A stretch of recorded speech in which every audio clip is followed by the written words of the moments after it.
पितृपक्ष से जुड़ी धारणाएं और भ्रांतियां। पितृपक्ष में बाल कटवाना कितना सही है? पितृपक्ष में शारीरिक संबंध बनाना कितना उचित है?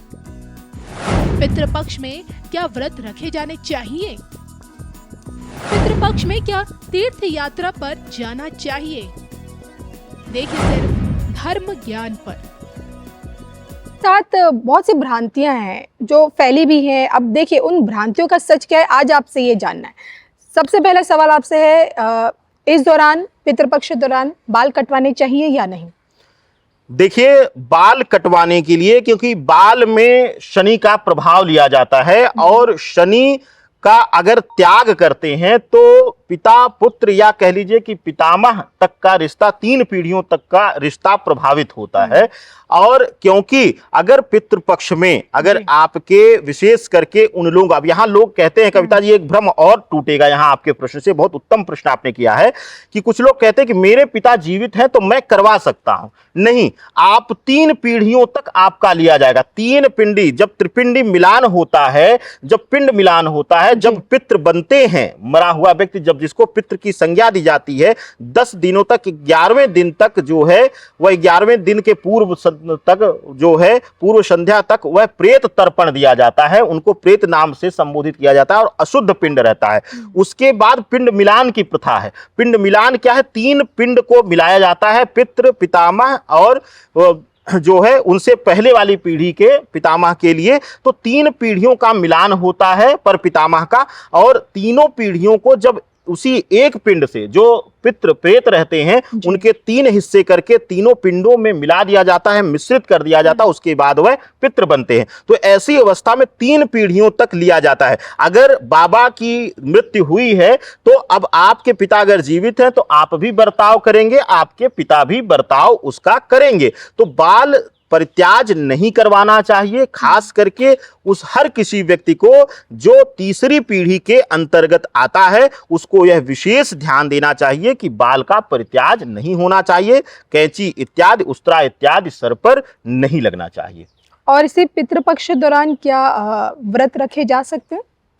देखिए, पितृपक्ष के दौरान जो है व्रत विधान का हमने बताया कि अभी आपसे चर्चा हुई कि कोशिश करिए कि एक समय भोजन लीजिए, लेकिन पूर्णतया व्रत मत रखिए। ऐसी मान्यता है कि पितृ जो है वह भोजन जो लेते हैं वह हमारे आपके शरीर के द्वारा लेते हैं, इसीलिए उस समय सात्विक भोजन किया जाता है और अपने पितरों के प्रिय भोजन का जो है भोज बनाया जाता है पूरे पितृपक्ष में। तो ऐसी अवस्था में व्रत मत रहिए, लेकिन हाँ, सात्विक अपने आप को रखिए, विचारों से रखिए, भोजन से रखिए, और जो भोजन प्रिय हो आपके पितरों को उनका आप भोज करिए, यह आपके लिए अच्छा रहेगा। और एक समय संध्या बेला भोजन जरूर करिए, यह आपके परिवार कुटुंब के लिए अति प्रिय होगा। जितना आप संतृप्त होंगे उस तृष्णा के बाद, जब पूरे दिन हम व्रत रख के रहते हैं कविता जी, और जब संध्या बेला में भोजन करते हैं तो एक तृष्णा की शांति होती, एक अद्भुत शांति का एहसास होता है, जैसे लगता है कि दुनिया का कौन सा सुख हमें मिल गया है।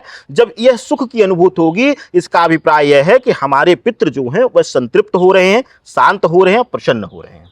तीर्थ यात्रा की जा सकती है इस दौरान? बिल्कुल की जा सकती है, बिल्कुल की जा सकती है। इसको लेकर के भ्रम ना रखा जाए। कई लोग कहते हैं कि उपासना नहीं करनी चाहिए, मंदिर नहीं जाना चाहिए, एकदम से इसका बर्ताव मत करिए। उसका कारण है कि हमारे जो देव हैं, अगर आप चारों वेदों में विशेष करके प्रथम 2 वेदों का अध्ययन करेंगी, मैं तो कविता जी मैं बार बार आपसे कई बार चर्चाओं में कह चुका हूं कि मैं इतना आक्रामक इसलिए बोल जाता हूं कि मुझे पता है कि मेरे वेद शास्त्र उपनिषद क्या कहते हैं। जब प्रथम 2 वेदों का आप अध्ययन करते हैं तो उसमें सिर्फ सूर्य को ही देव मात्र शब्द से संबोधित किया जाता है, किसी अन्य देवता का जिक्र नहीं आता। तो ऐसी अवस्था में इसका अभिप्राय यह है कि जो एकमात्र हमारे ब्रह्मांड को ऊर्जा देने का काम कर रहे हैं वह हमारे ही पर पितामह या पर पितामह से भी पर पितामह हुए हैं, सूर्य ही हमारे प्रथम पित्र हैं। तो ऐसी अवस्था में जब हमारे इष्ट ही हमारे पित्र हैं, इसी प्रकार से शिव को भी हमारे प्रथम आदि पुरुष का संज्ञा दिया गया, यानी कि पुरुषार्थ जो पैदा हुआ है प्रकृति में वह शिव के द्वारा हुआ है। तो ऐसी अवस्था में हमारे देव हमारे प्राथमिक पित्र हैं, जिसमें अग्नि को भी पित्र माना जाता है, वायु को भी हमारा पित्र माना जाता है। तो ऐसी अवस्था में कोई दोष नहीं है, लेकिन इस पितृपक्ष के 16 दिन अपने पितरों को जल जरूर दें। लेकिन अब जिस दिन आप श्राद्ध कर देंगे, जैसे किसी की पंचमी तिथि पर श्राद्ध है, किसी की षष्ठमी तिथि पर, तो श्राद्ध के बाद अब जल नहीं दिया जाएगा, लेकिन बर्ताव पूरे 16 दिन रहेंगे, चाहे वह भोजन का हो चाहे वह बाल बनवाने का हो।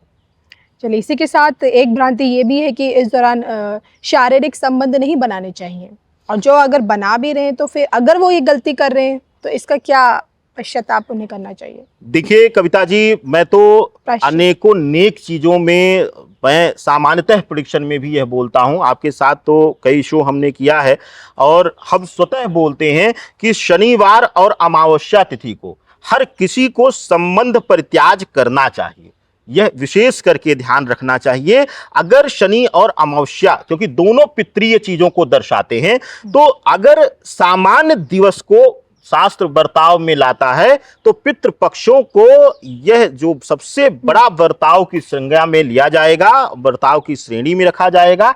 क्योंकि पितृ पक्ष में अगर आप संबंध बनाते हैं तो ऐसी मान्यता है कि पूरे पितृपक्षों के समय पितृ हमारे धरा के सबसे करीब होते हैं, और हमारी हर एक गतिविधि पर हमारे पितरों की निगाह होती है। तो आप सोचिए कि आपके माता पिता या फिर पितामह यानी कि बाबा या परबाबा अगर आप पर दृष्टि बनाए हुए हैं, तो क्या ऐसी अवस्था में आप आलिंगन करेंगी? मुझे लगता है कि कोई भी स्त्री पुरुष इसका बर्ताव करेगा। तो आप ऐसा ही समझिए कि आपके पूर्वज आप पर दृष्टि बनाए हुए हैं।